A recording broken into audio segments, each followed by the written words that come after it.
vous, Pierre-Yves? Alors voilà, je suis orléanais. J'ai toujours vécu là. Donc j'ai fait des études de droit après un bac scientifique pendant 3 ans et 3 mois. J'ai décroché une licence et puis au cours de la maîtrise, voilà, la question vocationnelle a commencé à se poser sérieusement. Donc j'ai arrêté mes études et je suis parti travailler pendant plusieurs années dans des écoles, différentes fonctions. Et au cours de ces années, j'ai commencé à suivre quelques cours au séminaire pour essayer d'approfondir la question de l'appel. Et puis il y a 7 ans, j'ai franchi la porte du séminaire en tant que séminariste pour donc 7 années de formation à Orléans et une au Canada. Parce que comme j'ai toujours vécu là, notre évêque a eu la bonne idée d'aller me faire découvrir le monde, donc en m'envoyant au Canada, à Montréal, pendant 1 an. Alors on reviendra tout à l'heure sur votre parcours au séminaire.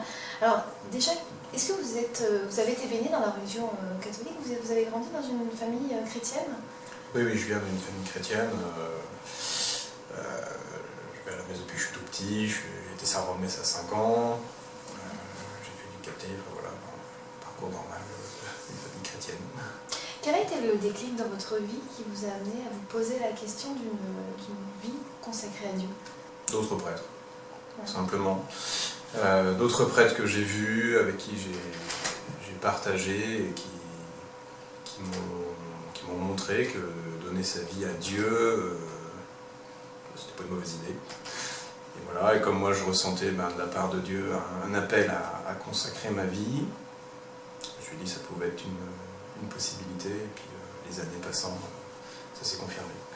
Quelle a été la réaction de votre famille quand vous leur avez annoncé je veux me consacrer à Dieu, je rentre au séminaire, je vais voir ce que ça donne, on verra? Ils ont réagi plutôt positivement. Vous voyez bien que c'était une voie que je devais suivre de toute manière. Enfin, me poser la question sérieusement, il fallait que j'y passe, quelle que soit la réponse que j'avais donnée. Et donc ils étaient plutôt contents que je prenne ce temps de discernement. Et puis par la suite, ils sont très heureux que ça aboutisse à cet appel. Alors on va revenir sur vos 7 années au séminaire. Alors vous déjà, qu'est-ce que vous en retenez à la veille de le quitter? Les bons, les mauvais côtés?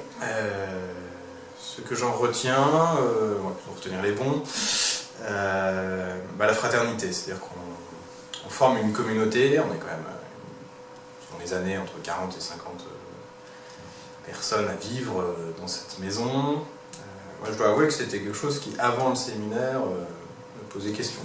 Quand même, se retrouver comme ça à 50, est-ce que c'est viable et tout. Et ça a été une découverte au fur et à mesure des années de me rendre compte que c'est une vraie richesse et une vraie joie en fait, de pouvoir partager. Alors, parfois des lourdeurs, parce que 50 personnes c'est beaucoup, mais voilà, c'est très riche, on rencontre des gens. En fait, on est là tous pour un peu la même raison, mais en fait on est vraiment très différents et c'est toujours très beau de voir comment le Seigneur appelle les gens. C'est jamais un parcours identique, quoi.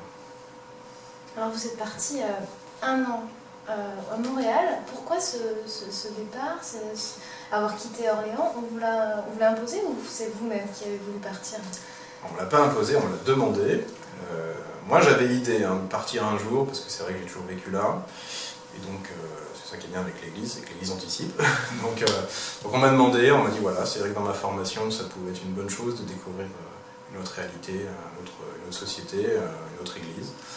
Et donc moi j'ai accepté avec joie, surtout que le Canada c'est un lieu auquel je pensais, parce que voilà, c'est un pays qui est francophone déjà, ce qu'ils mettent, parce que je ne suis pas très doué en langue.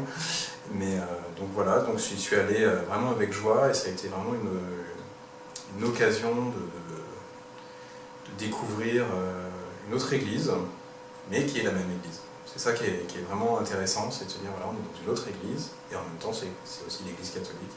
Voilà, c'est différence et ressemblance. Donc ça a été vraiment une année très enrichissante et assez décisive voilà, dans mon cheminement. Ça a changé votre rapport à la foi, votre rapport à Dieu, d'avoir vécu cette année à Montréal? Oui, parce que ça ouvre à l'universalité, dans le sens que, bon, déjà, quand on est au séminaire, on est dans l'église, on a déjà des gens qui viennent de partout, mais on est toujours chez soi. Moi, je suis toujours chez moi, et en fait, là, j'ai vécu l'université, moi, en allant vivre ailleurs. Et donc, c'est vrai que ça ouvre à une dimension de l'Église, on l'envisage vraiment autrement. Et puis, c'est vrai que voilà, c'est aussi... voilà, le Canada est un pays jeune, mais une Église qui a quand même une certaine histoire, donc qui a développé une certaine spiritualité aussi, une certaine approche des choses. Et donc, c'est vrai que forcément, ça élargit un peu la vision qu'on peut avoir de Dieu et de l'Église. Alors, vous avez été ordonné diacre en septembre dernier.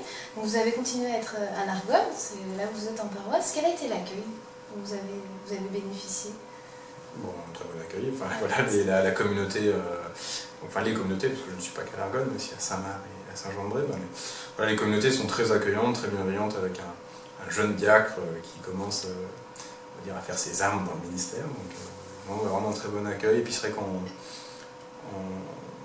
qu'on découvre voilà, ce que c'est que de vivre, donner à une communauté avec qui on vit tout simplement. On apporte des choses, elle nous apporte des choses, voilà, vraiment, comme une famille tout simplement. Comment voyez-vous votre future mission de prêtre? Quel prêtre vous imaginez? J'espère que je serai un bon prêtre, mais non, moi j'envisage, voilà, ce que sera le ministère, toujours un petit peu d'expectative, on ne sait pas forcément ce qu'il sera, mais moi ce que j'envisage en tout cas, c'est voilà, d'être un prêtre qui soit proche de la vie des gens. Moi voilà, c'est important de savoir ce que les gens vivent et d'essayer de le vivre avec eux. Pierre-Yves Fumery, merci beaucoup. Je vous en prie.